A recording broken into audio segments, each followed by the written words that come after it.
पोरांवणी राहतात लय डेअरिंग आहे त्यांच्यात. आणि तुझ्यात मी काय नाही, मी माणसासारखाच राहतो घरी. आणि ती माझं काय हा मी तर काय गरीब आणि संदीप तुला मजा सांगू का एक? आता नितीन सर आता गाव घे अयो नितीन सरांचं असं जाऊ दे सगळीकडून पाणी येऊ दे असं वाहून ऋषीचा तर नाद नाही.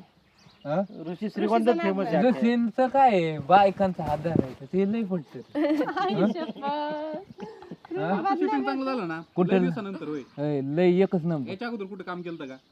2-3 केलते की नाही नाही, किती दिवस झालं त्याला? त्याला लय दिवस हा म्हणजे आता लय दिवसांनी शूटिंग लागलं लय दिवसांनी लागलं ते अभिमान वाटलाय. पहिल्यांदा चाललोय ते आता टीम चांगली लागली आणि चांगलं चाललंय. चार्जिंग झाली का म्हणजे डायलॉगची? चार्जिंग तर अजून झाले नाही, उद्यापासून लय खाऊन मग रातभर चार्जिंगला लावतो तुला आपण. मला चार्जिंग करायची गरज नाही. मी चार्जिंग फुल झालो ना आपल्या फ्लॅटवर चार त्याला ऊन लागतं. उन्हात मी असा चमकतो ना सूर्याची